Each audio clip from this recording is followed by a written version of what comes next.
I started doing all the, what if I was in his unit instead of the unit that I joined, or what if I did this instead of that? And I just kept going through all these woulda, coulda, shoulda type scenarios in my head. And, I understand that they're not helpful as far as like, it's not going to change anything. It's not going to bring them back.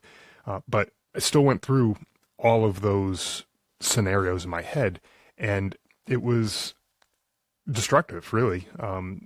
It really brought me into like kind of a dark place, and I just started thinking, I'm a failure. I'm a terrible person. I'm all of these things, and it's just unfortunately it doesn't help anything. It's not going to bring him back. Welcome, Warriors. In this episode, I sat down with Scott DeLuzio, Army combat veteran and author and host of the Drive On podcast. Scott shared his journey with me from deploying to Afghanistan alongside his brother, unfortunately losing him in combat, battling that survivor's guilt, identity lost, and learning how to rebuild himself after his time in service. If you're a veteran struggling with purpose or grief or the transition out of uniform, this conversation is for you. Let's lock in and get into it. Yeah, it's hard sometimes being a veteran, right? And all the stuff and all the things we go through and the big feels and everything. So before we get into all the good stuff or bad stuff, so to speak, just give us a little background on, your journey. Why did you join the military? What was your reason for going in? What branch? What was your job? And all that good stuff to tell the audience a little bit of your background going into this conversation. Yeah, sure. So I joined the Connecticut Army National Guard after 9/11. So this was kind of a post 9/11 thing. I was in college during 9/11, when 9/11 happened, I should say. I had actually considered just dropping out of school at that point and just joining the military. But I knew myself, and I knew I wasn't going to go back to school if I dropped out. It just wasn't going to happen. And I figured I was already partway through. Let me finish my degree, and I'll see if there's still a war going on at that point. Reconsider at that point. About a year after I graduated school, my younger brother, he already had joined the Vermont Army National Guard, and he became, to me anyways, he became this like superhero overnight. Like, he was my little brother. I used to beat him up in the backyard, and then now all of a sudden he's a soldier, and I was like, holy crap, this is awesome. And then about a year after I graduated college, I started hearing these reports in the news that the military was struggling to meet their recruiting numbers, and this was like 2005, so not that long after 9/11. And I'm like, where the hell are all these people who were gonna go move mountains to get into the military after 9/11? I was like, oh crap, I was one of those people, and I still haven't done anything. So I was like, okay, well, I'm still young enough. I wasn't in great shape, but I was like, I'm sure they'll fix that in basic trainings. So I was like, I'm capable of doing it, so why not me? So I said, you know what, I'm gonna do it. And so I called up my brother, and I said, hey, talk me out of it. Give me all the reasons not to join the military and all that. And he gave me all the standard stuff. It's dangerous. You could die and all this kind of stuff. I'm like, yeah, no shit, I know that.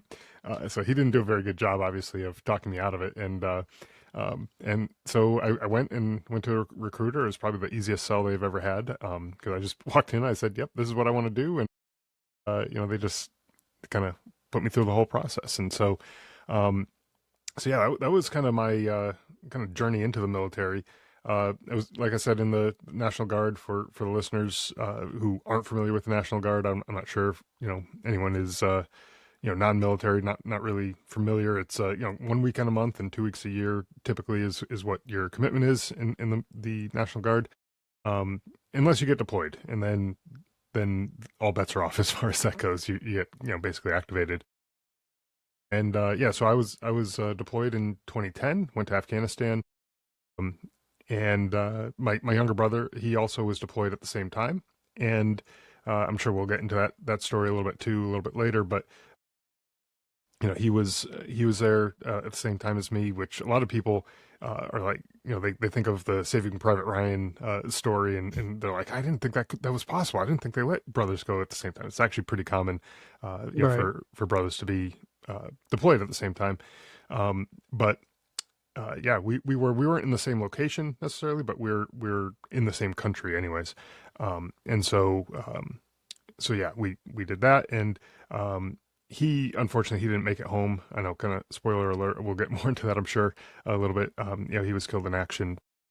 That kind of was a huge driver for all the things that I'm doing now, as far as the book that I wrote, the podcast that I host, and all the things that I do is really just kind of in memory of him, and all just even little things that I do, it just kind of to keep his memory alive, and to kind of honor and honor the sacrifice that he made. So, did you go in like as a non-commissioned officer because you said you were in college? And what was like your for the civilian community? What was your job? Like, what did you actually do in the Army?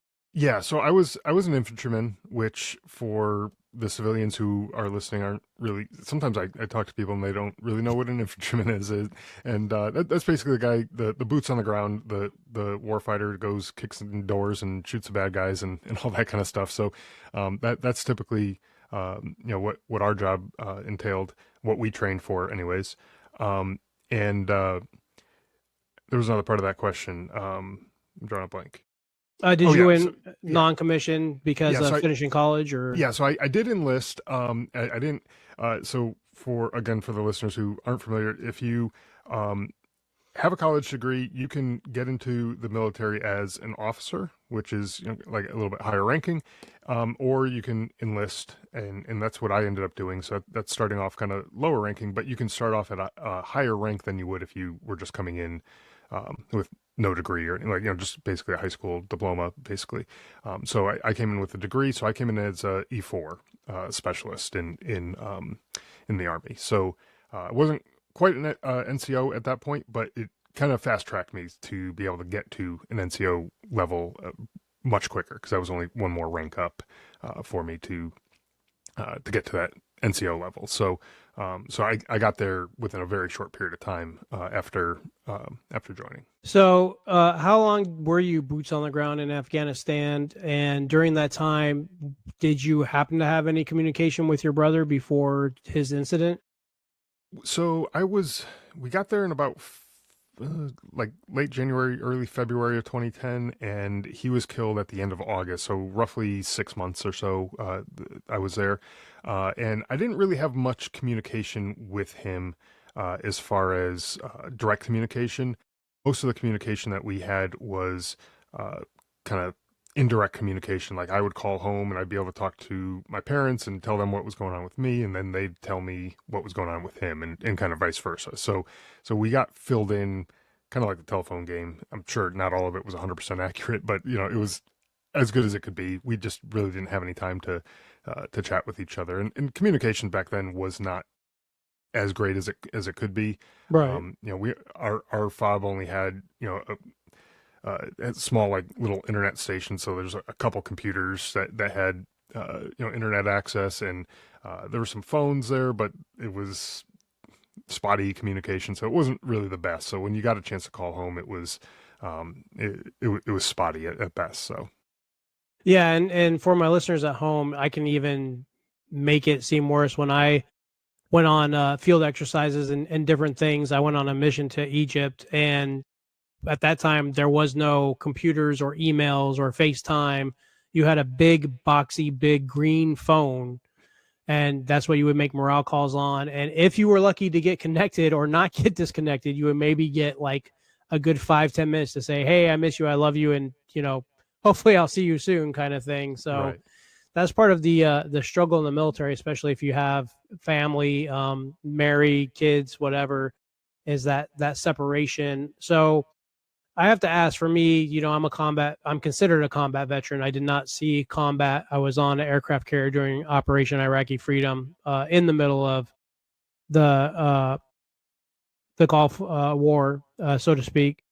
But I have survivor's guilt. I have friends that took their lives due to the horrors they saw. I have friends, obviously, who didn't make it in the spirit of battle. With your brother, and I don't know how close, and if you'd like to speak on that, you guys were. Was there some survivor's guilt there when you got back, as far as why me and not him? Yeah, no, absolutely. That's certainly something that took place. And, I had this view of myself kind of in our relationship, if you will, like I was the older brother. So as the bigger older brother, like it's my job to protect those who are younger and things like that. Even though um, at that point in his life, he was an adult. He was 25 years old, and to be perfectly honest, he probably could have kicked my ass because he was just a big guy. He worked out a lot. He was a hockey player in high school and all throughout growing up and everything. So he knew how to throw his weight around and he could handle his own. But still in the back of my head, it was like, that's my job. That's my responsibility. Just like, if you have kids, like it's your responsibility to protect them and keep them safe and all those things. And I felt like I failed. And I started doing all the, you know, what if I was in his unit instead of the unit that I joined, or what if I did this instead of that? And I just kept going through all these woulda, coulda, shoulda type scenarios in my head. And, I understand that they're not helpful as far as like, it's not going to change anything. It's not going to bring them back, but I still went through all of those scenarios in my head, and it was destructive, really.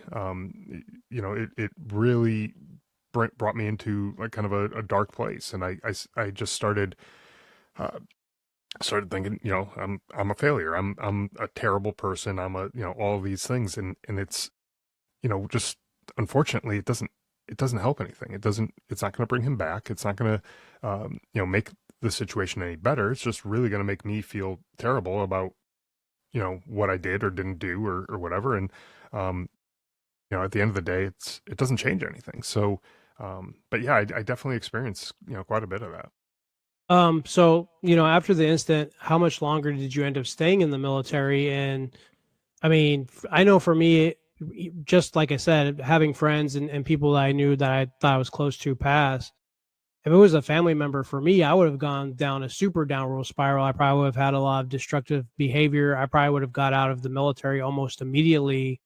Did you suck it up and keep trekking on, so to speak? Or like what happened with the rest of your career after this horrible thing?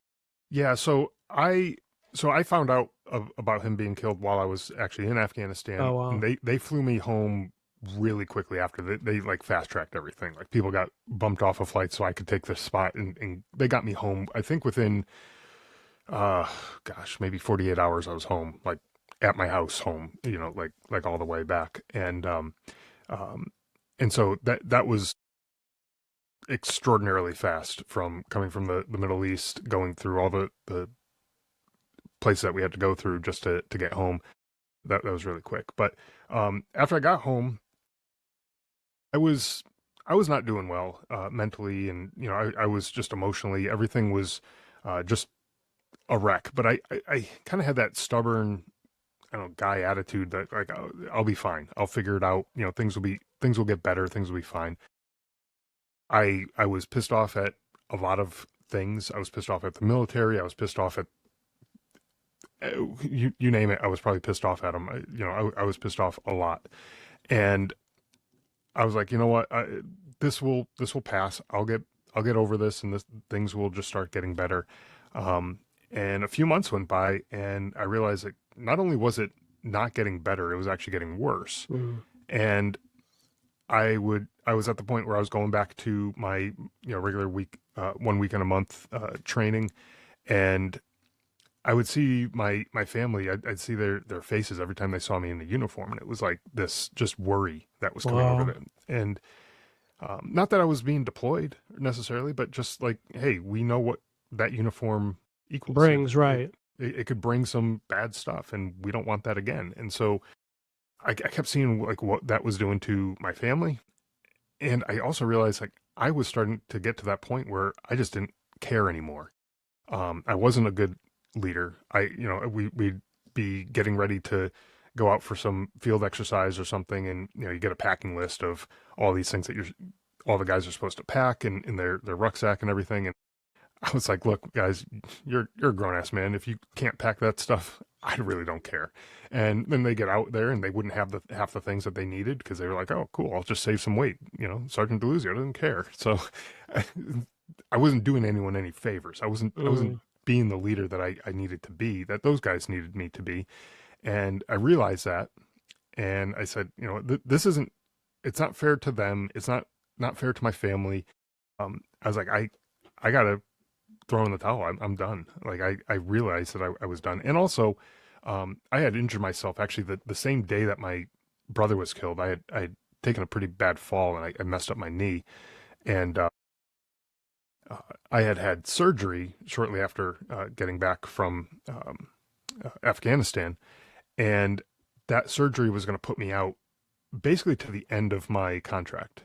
Oh, wow. As far as doing anything, any physical activity, I still had to go to the training, like the weekend trainings, but I was basically just sitting there, and they gave me some admin crap to do, and as an infantry guy, like that's not what you signed up for, Right. to, push papers and all that kind of stuff. Um, I I just looked at myself like I'm worthless here. I'm not doing the things that I'm supposed to be doing. I'm not capable of doing some of the things, and mentally I'm just not with it anymore. There was a chaplain that I gotten to know pretty well. He actually was the chaplain that married my wife and me, and I went to go see him, and I was like, what are my options? How do I just walk away from this, and without being a total piece of crap, and doing something to get a dishonorable discharge or something crazy like that. I was like, I want to do it the right way. I just want to walk away. And so we talked about in the Army, there's a regulation about surviving sons and daughters who are essentially family members of fallen soldiers. And so I fell in that category, and it basically allowed me to say, hey, I've had enough, and I can't do anymore. So it allowed me to walk away from the military with a honorable discharge. It was before my time was going to be up, but like I said, I really wasn't doing anything anyways. I was going there, I was sitting there, and I was collecting a paycheck. And I also didn't feel right about that either. Like I was just a body taking up a spot, um, preventing somebody else from getting promoted potentially, who would actually probably do a better job than I was doing at that point. So I said, what, this is, it's time. It just makes sense. And if I did get to the end of my time in the military, I wouldn't have done anything useful in that whole time period. So I was like, this just doesn't make sense.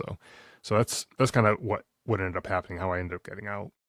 So I don't know for you, but for me, I've always been bitter because I didn't get to do my 20, right? Like, so it's funny that you said knee injury, and it's crazy how many times the injury sidelines us, and Mhm. that ends up for a lot of us ending up getting out. And I had just gotten back from Iraq. We had just gotten back. I was probably only back maybe, it seems like weeks, but maybe a month most. And I was with a Gila squadron, and my commander called me in and says, "Hey, we have to send someone to ground forces Iraq, and because you're the military police officer, guess what, you're going." So that was pretty disheartening to hear. You just get back from being, in war, so to speak, whether you see combat or not, and then they tell you, well, guess what, we don't care that you have a wife and kids, and Yeah. that you just did this deployment, you got to go back. And you're like, this is crazy, it's a lot to process. But so I had to go to a flight surgeon, and for whatever reason, during that time, I had to become fit for duty. So I see a flight surgeon, and the military is weird on some aspects with when it comes to like health and injuries, because for years I complained about having knee injuries as being a military police officer, from arrests and all the training, and being a CB construction battalion, once again, from all the training and all that high speed stuff. I just put so much hell and damage on my knees, with the common denominator being going to the doctor and, hey, here's some Motrin, suck it up, have a nice day. So I get this physical from the flight surgeon. He's messing around in my knee, and he's like, your kneecap's practically loose, right? Like my kneecap wasn't like fully attached. And he's like, I guess you're not fit for duty. And inevitably that's what would end up for me getting out of the military, was that injury. I couldn't be a military police officer anymore. And like you said, you were infantry, you didn't want to do admin. I didn't want to take a job as admin. That was like my Mhm. only choice. Like, well, you can do another job, but I didn't want to be a paper pusher. I was a police officer. I was out in the field. I was making arrests. I was doing those things that I like to do. Did you have any guilt over like getting out or not doing your full 20, so to speak? Like how many years were you in total? Yeah, it was almost 6 years. So I got out. It was like 5.5 years or so. My contract was for 6 years, so I had about another, say about roughly 6 months or so before or when I ended up getting out, that was left on my contract. And it's funny that you mentioned the 20 years, because this coming November will have been the 20 years, Oh the, wow. the 20-year mark. So I've been looking at the calendar like all year, basically, like, if I just stuck it out, I'd be at that point, I'd be at that 20-year mark, and I'd be able to retire, and it would be all, all great. But I also think about, how much stuff I would have had to put up with in that time period too, and how much of that would I really have wanted to continue putting up with. There'd been probably more deployments and more, time away from family and all that kind of stuff, which family to me became like much more important. Not that it wasn't important before, but it just, you realize that time is is very valuable, Right. and it's, once when it's gone, it's gone, and you don't get that time back. So that type of thing like really just kind of resonated with me, and so I look at it now like, oh man, I could have done it, but I also recognize that it would have been hell for me to go through to stay in that long. So, but yeah, I mean, when I finally did get the notification that all the paperwork processed and everything, and I was out, it was kind of like basically like a light switch. Like I went to bed one night, I was still technically a soldier, and the next morning I woke up, I got this message saying, yeah, everything went through, you're out. And then it's like all of a sudden, boom, I'm done, and like I don't ever have to put that uniform on again, and it was just over. The only thing I had left to do is just go back to our unit and just return some equipment. But it was just final, like in a almost like in an instant, it was just Yeah. done. And so, um, looking back on it now, yeah, it would probably be cool to be at that point where I could say, yeah, I did my 20 years, and it's, and all that. Um, but looking back at that point, I was ready. And so, I don't know that it's, um, guilt or, anything like that, or disappointment or anything. It was the right time. Just looking back on it now that I'm at that finish line, I wish, but I understand why I didn't. That sounds good, and I understand that completely. Guys, we're going to take a short commercial break. When we come back, we're going to talk more with Scott. I want to hear about his healing journey, what happened after he got out of the military, talk a little bit about his book and his podcast, and we'll be right back, so stay tuned. They told you to stay comfortable. You chose the battle. Battle Fitted is for the few who live by discipline in the gym, in the mirror, and in the mind. This isn't just fitness, it's transformation. From our coaching and mindset resources to apparel that speaks without saying a word, to keynotes that shake rooms awake, we train warriors, not followers. No fluff, no shortcuts, just real work, real change. If you're tired of talking about it, prove it. Lock in your first workout, grab your gear, book the mission at battlefittedbrand.com. All right, guys, and we're back. And Scott, you said something very interesting about getting out. And most civilians or people that don't have ties to the military may not know this, but I know for me, I lost my identity essentially overnight, my uniforms, my job, my friends, because once I left that base and I didn't return, they didn't reach out to me and to say, hey, Coach Rob, are you okay? Or what you're doing next. So what was transitioning like for you? Yeah, like I was saying before, basically I got that it was a text message actually from my platoon sergeant saying, yep, paperwork went through, you're good to go, everything's done. Just come on in, within the next week or so to drop off any equipment that you might have, and just turn in everything. And so like that right there was to me just like in an instant, it was just over, and it just kind of evaporated. Now with the National Guard, unlike active duty, you do have a civilian job typically in the when you're in the National Guard. So I did have a Right. job outside of the military. at that point. So the transition was a bit easier from that respect because it wasn't like okay, I'm out. I don't have a job anymore. Now I got to go find what I want to do next, or what's that next chapter look like for me? Because I was already in something at that point. So so it was a bit easier there. But I did find myself kind of wandering because first off, mentally I was not okay from not only the deployment, but the loss of my brother and all those things just kind of compounding. I wasn't doing great mentally, and so the job that I had actually before I deployed, I went back to after I got back from Afghanistan after my brother was killed, and I think I lasted there for about a month or Oh, so. wow. I went in. It was an office job. It was in corporate finance for an insurance company, so it was probably about as exciting as it sounds.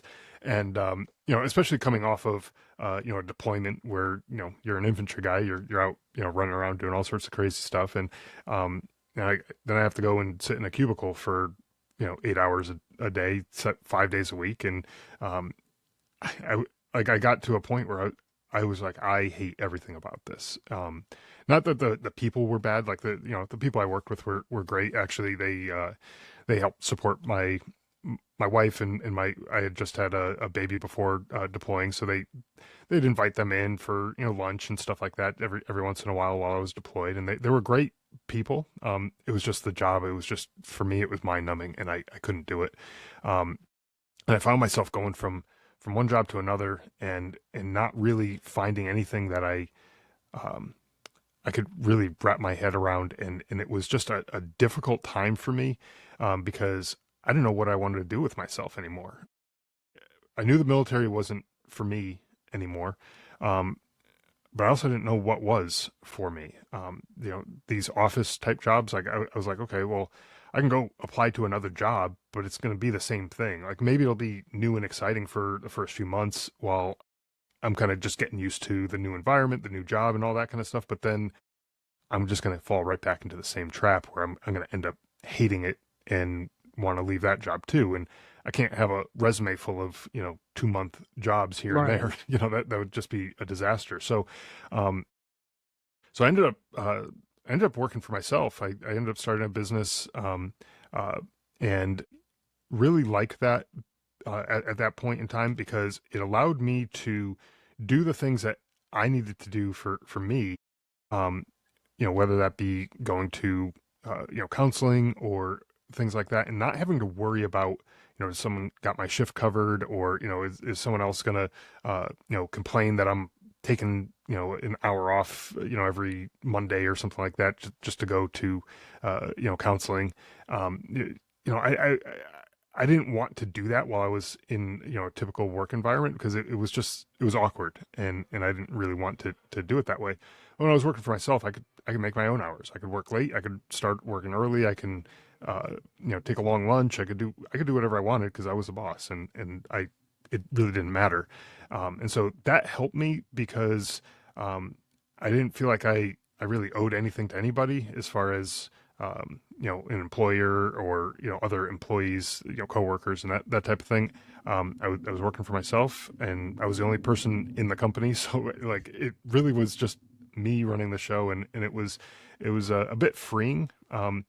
I know also probably isolating, but at the time I wasn't really a great person to be around anyway. So I think it was probably better for everyone that I was semi isolated, and not really in front of a ton of people at that point. And yeah, so it that sort of worked out, but it just took me some time to kind of stumble into what it was that I ended up doing.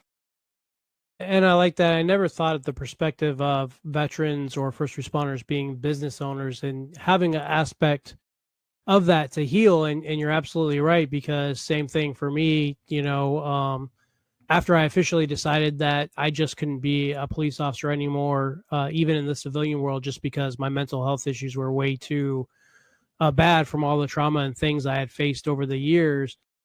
Having a business, like you said, I had that time freedom to make sure I always got to the gym first thing in the morning, got Mhm. to my counseling appointments. I went through a lot of counseling as well.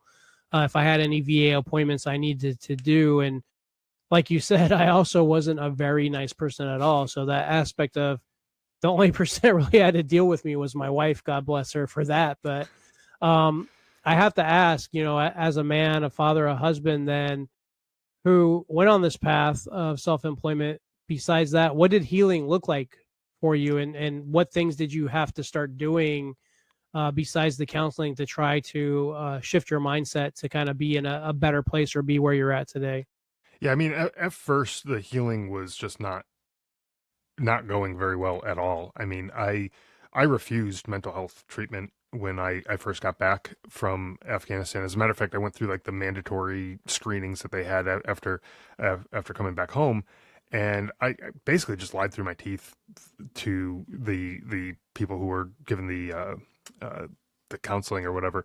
And I was telling them, no, everything's fine. I'm sleeping fine. I'm not drinking too much. I'm doing all the things I'm supposed to be doing. Everything's great. And, just check the box and let me move on. Ultimately, what I wanted to do is I want to spend as much time with my family as possible. And I knew that even one therapy session, even if it's just an hour, that's one more hour that I'm away from my family, and I'm not going to be spending it with them. Um, and I didn't want to do that. And I know that doesn't make a ton of sense, like looking back on it now. But at the time, that's just where my mindset was. Um, but I was dealing with anger issues. I was drinking too much. I was sleeping very little. And it was just a downward spiral. So the counseling that I ended up doing, I got to a point where I realized I don't like this person who I'm becoming. And I said, I have to do something because whatever it is I'm doing is not working at all. And so I did end up going to counseling, through the vet center. Um, and they helped me work on some of the anger issues. Over time, I was able to, kind of get the drinking under control and get sleep a little bit better. And just full transparency, like my sleep is still not great. This is years later. Um, I I don't hardly ever drink anymore. Just not that I was an alcoholic necessarily. It was just I was using it to Numb the pain, so numb to the speak. pain, Yeah. basically, just kind of to help myself just get to sleep. I was like, what, if I'm not falling asleep, maybe I'll just drink till I pass out, and then I'll deal with the consequences tomorrow. And the next day I would do the same thing, and it was not good. And, I've gotten to a point where I don't even want it necessarily. Like I'll have a drink every once in a while, like at a party or celebration or something Right. like that, maybe a glass of wine or whatever. But like I'm not craving any of it. And so I think I've gotten to a better point as far as the drinking goes. Um, and I still go to therapy. I've gone through a bunch of different types of therapies through the VA and other places. And um, for me, I've found to be helpful is just being able to talk to somebody in a non-judgmental way. Not that I can't talk to my wife, but there's certain things that, if I'm talking to my wife, I might feel a little more guarded. Like I may not want to burden her with all of the crap that's going on in my head. And so like that's what a therapist is there for. And that you can just kind of unburden all of those things. And it kind of helped me anyways, think through some of the things that I have going on. Um, I still have some issues that I'm still working on, still going to therapy for. But it's one of those things where if you just give up and stop going and stop getting treatment, it's not going to get any better. And so for me, I recognize that this is a long haul type of Yep. situation. This is not a go to one or two sessions and boom, all of a sudden you're fixed. This is something that it's going to take time for me because there's a lot that I had going on to unpack, and it's going to take the amount of time that it takes. I'm okay with that, and I'm prepared to, you know, be there for the long hauls. All of those things have been, helpful and moved me in the right direction. And in the cases where it wasn't necessarily moving me in the right direction, it at least kept me from slipping back into bad habits and old ways of doing things. I managed to get my anger issues under control. Still have some issues every now and again, but for the most part, I'm a much nicer person to be around. And like you were saying, your wife was great sticking around you, but that was the same thing with my wife. I'm super thankful that she stuck around, but I wouldn't have blamed her if she decided enough's enough and she walked away, because I was a pain in the ass. Yeah, and you said some very powerful things, but I do want to preface this is my second wife. My first wife did not put up with the angry, miserable, upset, sad, tired Rob.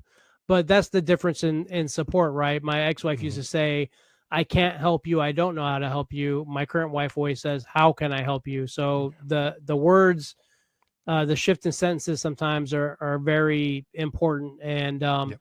because of her, my second wife is the reason why I said, man, I can't keep going through this vicious cycle of just being a mean, evil a-hole all the time, right? But I like what you said. What you said made sense to me when you said, I just want to spend time with my family. That made perfect sense. You lost your brother. Your parents, were probably very frightened that something bad was going to happen to you. Like you said, every Hmm. time you put on the uniform, I'd have the same thing too. Time is very finite, and sometimes my wife does get a little like upset with me because I do always want to spend time with her. I love my wife. I love spending time with her, and when she takes it as sometimes clingy, I tell her, I'm like, no, look, like I want to be around the people I love, and I love you, and we have this connection and this beautiful relationship. So I want to spend time and fill those buckets that need to be filled versus wasting my time on something that really doesn't matter or make sense. And I would advocate to my veteran community that if you don't want to go to, and I'm sure there are some bad ones, but if you don't want to go straight to the VA, I used a vet center as well for my counseling, and the counselors there were phenomenal. I Hmm. don't know why, with them being like attached to the VA but not attached to the VA, makes them better counselors. But I got a better feeling that they actually cared about me versus, oh, it's just another veteran for another appointment Yep. kind of thing. So if you're a veteran, struggling and you want counseling, but you don't want to go just to the VA, there is other options. Find those other options. And you hit on something that I talk about a lot too, and that's just, I have PTSD, I have major depressive disorder, I have anxiety. Those aren't going away. They're going to be with me for the rest of my life. Hmm. Sometimes I have some bad days. Sometimes I am depressed. Sometimes I don't feel like doing anything. Sometimes I am angry. But the amount of all this stuff that I feel is very few and far between than the way it was before I decided to figure out how to heal and what would work for me and how to get out of that negativity and darkness. So, Right. you know, for anybody listening that has mental health issues and you're looking for this magic cure, there isn't one. As Scott said, it's a marathon, it's not a sprint. Anything worth doing takes time. Anything. You want to build a business, it takes time. You want to be rich, it takes time. You want to build the body of your dreams, it takes time. So when you take that care to say, I need help and I need to help myself, realize it's not going to happen overnight. The first counseling session is going to suck. The second counseling session is going to suck. The third counseling session is going to suck. But by like the 10th one, you're going to be like, okay, I understand what's going on here and why I need this and why I need to do it. And if counseling isn't something that you want to do or you don't think it's going to work, find something. Like don't poo poo on mental. I'm a personal development coach. I help men with mental health issues through fitness, mindset, and discipline. But I will never say that medicine doesn't work. I'm on medicine for my depression that I take every day, and it helps regulate the chemicals in my brain to keep me going freaking cuckoo bananas and going back to old Rob. I've been in therapy. I've done talk therapy before. I've tried everything in the world to try to get better sleep. Sleep issues is a huge problem for veteran and first responder communities. And for me, I had to go get I'm in Florida. I had to go get my medical marijuana card, and I had to freaking vape a little marijuana before I go to bed. And that's what turns my brain off and works for me. Find what works for you. You have to get to a point where you realize that you have this one life and this limited time, and you can either spend it miserable and quit and give up, or you can just keep going And I always talk about this, Jocko says this all the time, choose your hard, right? What's harder, Mm-hmm. being miserable, being upset, being depressed, being lonely, being angry, or going to a counselor, taking medicine if you need to, going for a walk, hitting the gym, doing those things that are going to propel you further to getting health versus harm. Right. Remember that if you're struggling with stuff. Scott, talk to a little bit about your the Drive On podcast, what that's about, and why did you start that? Yeah, sure. So again, the Drive On podcast is a show I started about probably about six and a half years ago or so. And I started it honestly because the guys that I served with in Afghanistan, in my company, we all made it home from Afghanistan, which in 2010 it was a pretty gnarly year in Afghanistan. We all survived, and we all came home, and that was great. We're very fortunate. But we started losing guys when we came home Yeah, to suicide, suicide. Yep. and one obviously is too many, but when that number starts going higher, you start to ask yourself, like, how did that happen? We went to a place where people wanted us dead, and we survived there, and then we came to a place, back to a place where everyone wanted nothing but the best for us, and that's where we're losing people. Like, that just didn't compute with me. It didn't make sense, and I knew I had my own struggles. I knew they probably had struggles, and I knew from my experience I didn't want to be a burden to anybody. I didn't want to reach out and tell anyone, "Hey, I'm dealing with depression. I'm dealing with PTSD. I'm dealing with survivor's guilt, and all these other things that I'm dealing with." I didn't want to do that because for my own reasons, but I realized they probably didn't want to do that either. They probably didn't want to talk to anybody, and I said, "Okay, well, maybe you don't want to talk to anybody. Maybe you'll listen." So I was like, what's the best way to reach as many people as possible? And I was like, podcast seems like a pretty darn good idea. Um, the biggest problem I had with that was I didn't know what I was doing as far as the technology goes to host a podcast or any of that. But I figured it out, and I was determined to kind of figure it out and put something out there. Really to help out the veterans who were struggling. Oftentimes they're struggling alone. They just don't know where to turn, or just don't want to turn to anybody because they don't want, like I was saying, for me, I didn't want to feel like I was a burden to anybody else. I didn't want to worry anybody with the issues that I was dealing with, and so I just didn't talk to anybody. And so I put all the shows out there, really with the goal in mind of providing hope to veterans, providing a path to a solution to a given problem that they may be having. And so, I have other veterans like yourself on the show, and we talk about some of the issues that they went through, and kind of what they did to get to that path of healing, and helping themselves out of that dark situation that they might have found themselves in. But I also talk to providers of various services, alternative forms of therapy, like music or art therapy or equestrian type therapies, all sorts of different things, where people will offer these services, and oftentimes veterans don't even know that these services exist, and they don't even know, like, that category of services exists, never mind the specific company. And so I do that to kind of shine a light on these other alternative treatments that are available, so that if somebody is like, I feel like I've tried everything, my guess is you haven't. I don't care how much stuff you've tried, you haven't tried everything. There's probably something else out there for you. And so I want to shine a light on all those things. And again, the goal is to give hope to those who are feeling hopeless. They're feeling like they're all alone, like they're the only ones going through this. That's not true. And there's other people going through the same stuff, and there's other people who want to help you. And so that's what I try to do, is just kind of shine a light on all those things. That's awesome. And a lot of these resources are free. And Mm-hmm. so for anybody listening to this, I'm going to give you the $1,000,000 idea right now. So the problem with information is there's too much of it, right? That's Even right. in the veteran community that I'm in, a Facebook group that's local here to South Florida, everybody looks for resources, but then it gets lost in the dissemination of all the information that's out there. So if someone can create just one website that has all the services available where you could do a search, man, I'm sure you would probably make a gazillion dollars on that, because we need it. It's so Yeah. hard we have people like you that's sharing that information. I had and some things that we don't even think about. I had a young lady on my podcast, the last episode that aired.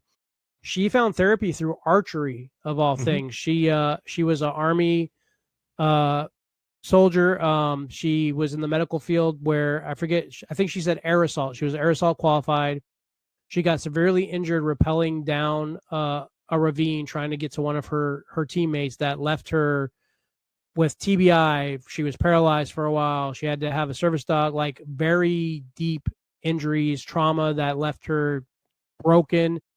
And someone recommended archery, and through archery and whitewater rafting and paddle boarding and outdoor activities, she healed from that. So, when we sit here and talk about therapy is not always the answer. There's different kinds of therapies. There's so Yeah. many. I think literally almost every state has some sort of retreat for veterans and first responders that you usually can go for free. You just fill out an application and you can be out in the middle of the woods, relaxing, having 5-star meals while talking about your issues. So I think it's very important what you're doing and highlighting those people that will come on your show and share those services with you. So I commend you for that. There's just so much information out there, and like even the VA doesn't hold all the information. Nope. And sometimes I think it's because they don't want us to seek other help, because then they lose money. But there's got to be a way to get all this all in one place where people can find it. So being a father, a man, a husband, and doing this podcast to help veterans, I assume that's kind of therapeutic for you. What things are you doing currently? What else are you doing in your life to kind of stay focused to be, the best version of yourself, not only for yourself, but for your family? Yeah, that's something that I've given a lot of thought to over the last couple of years. Seeing other people around me who have either gotten sick with various illnesses, could be cancer or other things, and just not being able to do the things that they once were able to do. And I kind of just made this determination in my head. I just got really determined and said, like, I don't want to be that old guy who's, barely able to move around or, whatever. I want to be able to be the guy who's able to uh, still run at, 75, 80 years old or whatever. I want to still be able to, lift things at, at an older age.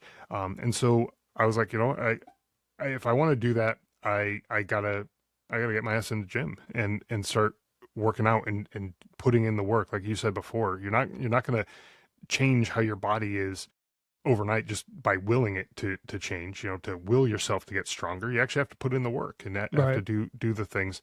And that was one of the things that I was like, I felt like I said before, I felt like I failed my brother as far as being a protector and being able to help him.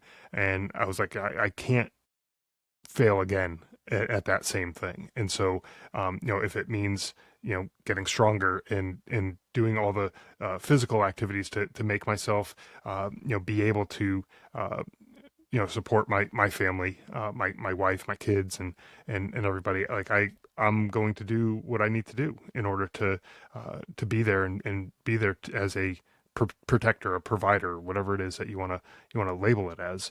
I want to be able to do that, and so that for me has been like just a mindset shift because when I first got back from Afghanistan, I just let everything go.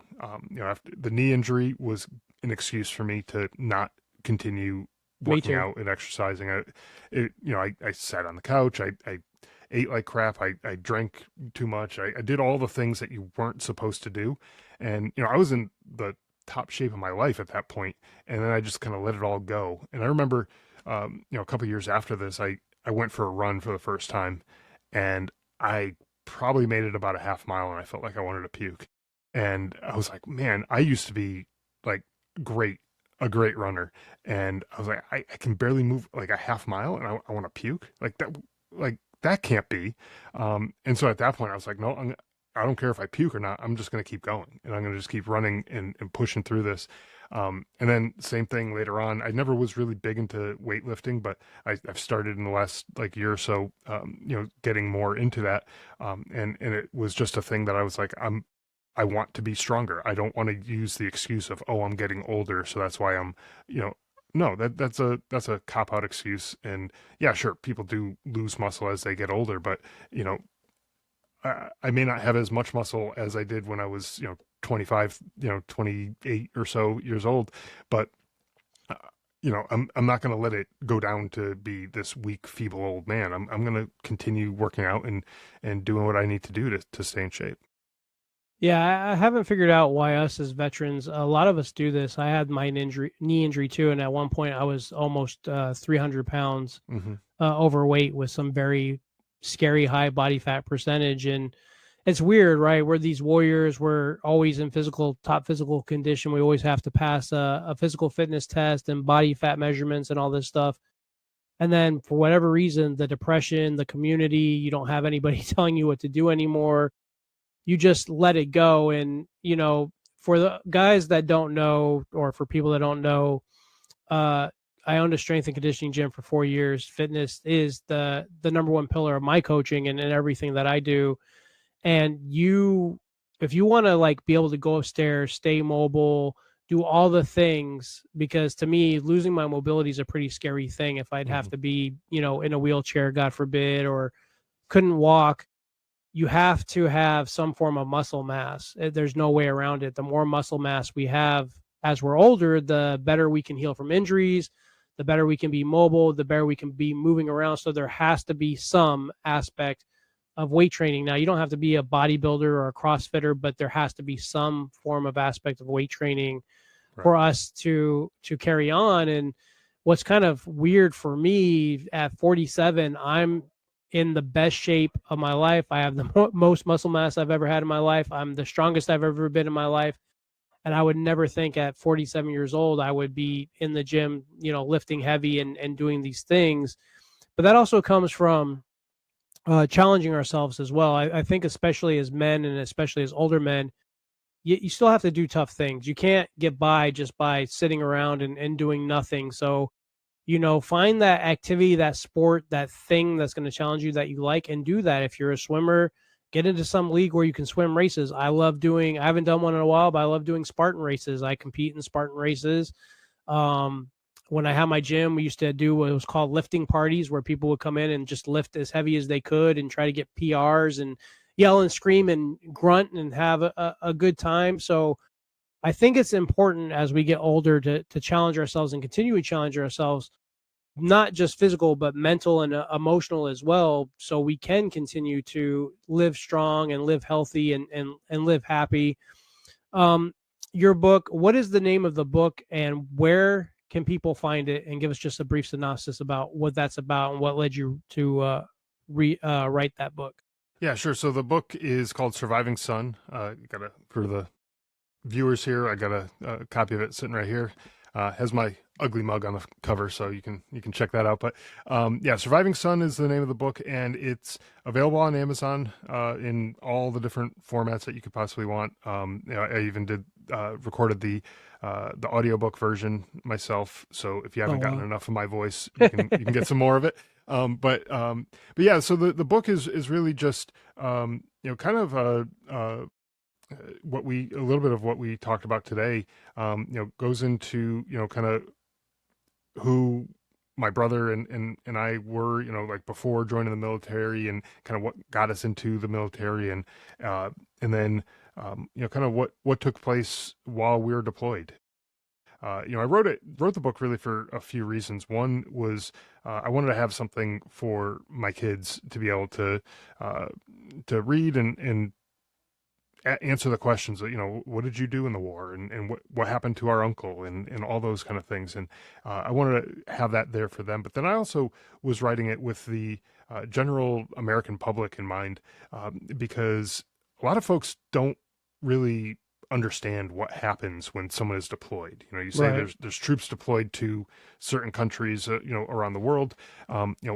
What does that actually mean? What are they doing while they're there? And I figured, while it was just really from my perspective, like from one soldier's perspective, it's part of the story. Anyways, it's not everybody's story. Other people had different versions of their own story, and that's fine. They can tell their own story in their own book. But this is my story, and that helps paint a picture of what it means to be deployed, and what it means to serve your country, and do all of the things that we did, that we all signed up for, and also that in painting the picture of kind of who we were before joining the military, put some humanity to it, some personality behind it. So when you're reading the story, it's not just another person who was killed, another nameless, faceless person who was killed in action, that you might have heard about on the news, felt bad for about 15 seconds, and then moved on with your day. It was a real person with real dreams and hopes, and plans to get married and start a family, and all these things were all a part of who my brother was, and that's gone now. And I want people to understand that it's like a real person. It's not just something that happens to other people, which is actually what I thought. That was my mindset anyways. It was like, yeah, nothing bad is going to happen to him or to me, because that's what happens to other people. It just never occurred to me. I know, as naive and stupid as that sounds, it just never really occurred to me. Maybe it was just a protective measure. But I wanted to put it out there and make sure that people understand that, like, no, there's actual evil in this world, and bad things do happen to good people. And this book tells that story. And so it goes into a lot of detail of, things that people may just not understand, may not know about. And so hopefully they can take away some stuff, about the military, about deployments, and about, all the things that are not talked about enough, I don't think. And that's a beautiful way to honor your brother and bring some education to the our communities. So I have to ask a very tough question. Knowing everything that you know now, with everything that's happened in your life, would you do this again if you had the opportunity? Would I do it again, as far as like joining the military and Everything, yeah, yeah, going everything you've been through to get you yeah. to where you're at today. Do you feel like all this stuff that you went through, all these horrible things, kind of led you to where you're at now, who you are at now as a person, a man, a father, and Mhm. kind of where you see yourself in the distant future? Yeah, I would do it all again.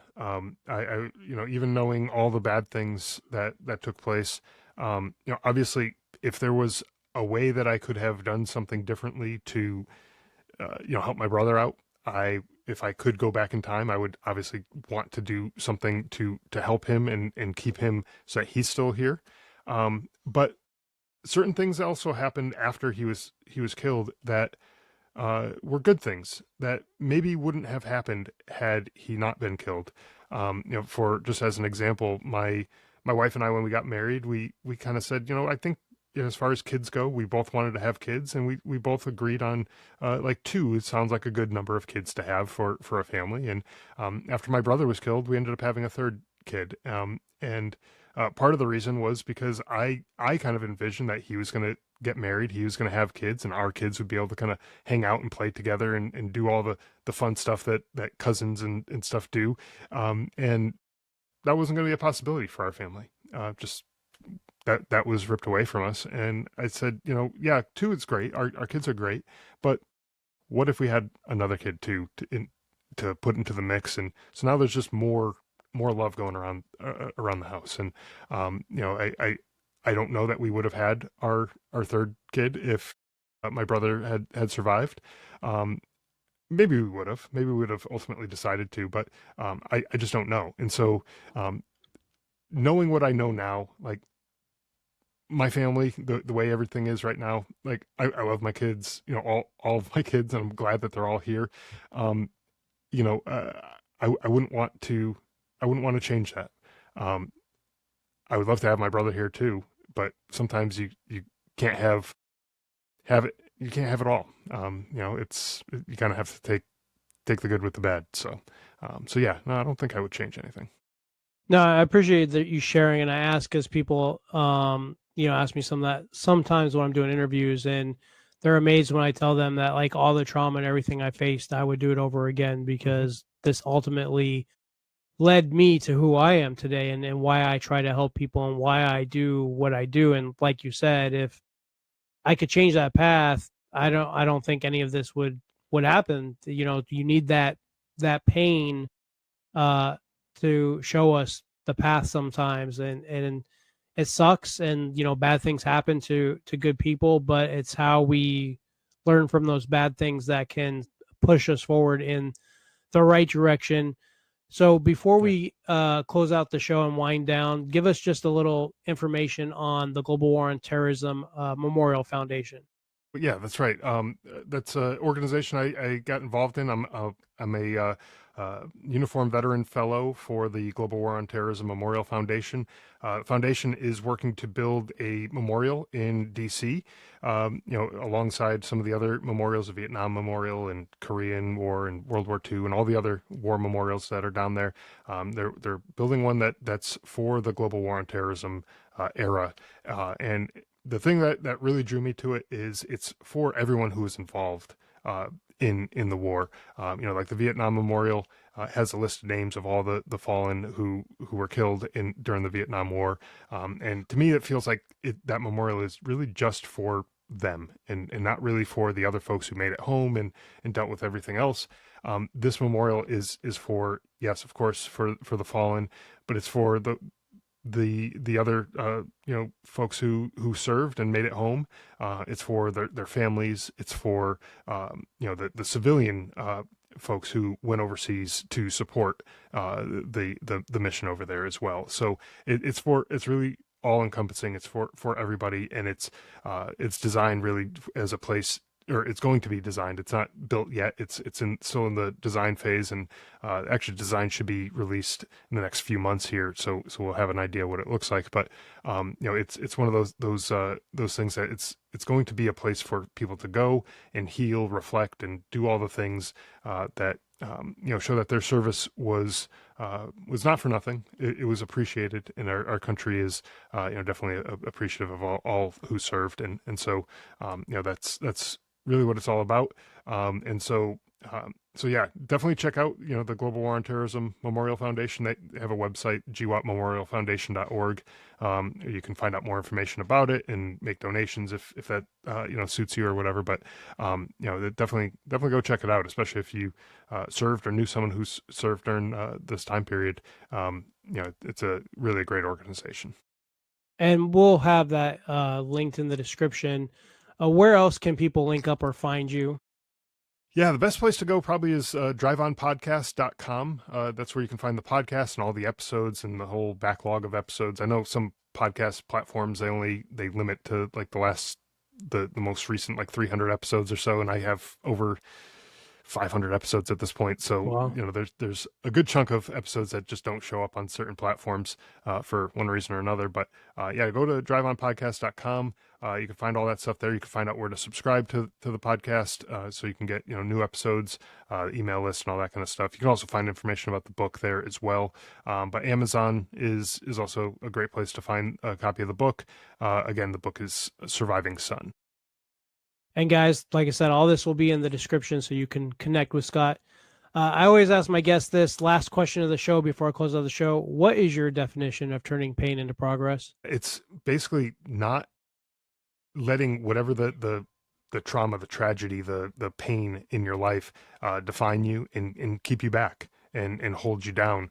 It's taking that adversity, that setback, and using it as fuel for growth or for some sort of change or transformation for the better. In moving yourself in that direction of positive growth, as opposed to retreating or moving backwards and crawling into your shell, or whatever the analogy is that you might want to throw at it. But it's using that pain as fuel for growth is kind of the way I see it. And guys, just what I want to say is this: every time we hear one of these stories of these amazing guests I get to talk to, we've all struggled. We've all dealt with some very dark stuff. We've all been through some sort of hell. And our trauma, my trauma isn't bigger than Scott's trauma. Scott's trauma isn't bigger than my trauma. But we all decided at some point in our life, at that breaking point, that we had to find that light, right? We had to get out of that dark tunnel, that dark negative energy, that bad place. Another veteran, I had anger issues. He had anger issues. We weren't nice people to be around. We both have families. We love our families. We're trying to do things in the forward direction to not only honor those that we lost, but those that are currently in our lives and the future generations, because, that's all we have. If you need help, whatever that looks like, get help. Don't stay silent. Don't stay in that darkness. Don't go this route alone. There's very many organizations that will support you in getting help. They're not going to judge you. Being broken, you're not broken. Being, in some sort of mental health crisis, you're just as normal as everybody else. We all have traumas. Some of us just deal with it better than others. So if you need help, find help. If you're a veteran and you want to hear some more amazing episodes with different topics, check out the Drive On podcast. Go to Amazon, pick up that book, Surviving Son. Scott, is there anything besides the podcast and everything you're currently doing? Is there anything next in the distant future for you right now?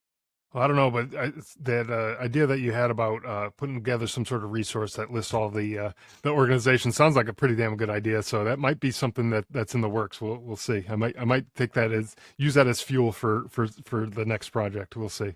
I just want a commission fee. That's all. Just a little bit of commission, just a little bit. Scott, it's been a pleasure having you on the show, brother. I appreciate you being here today. Guys, if you enjoy this episode, don't forget to like, comment, subscribe. This episode is on all platforms with the video that you'll see here on YouTube.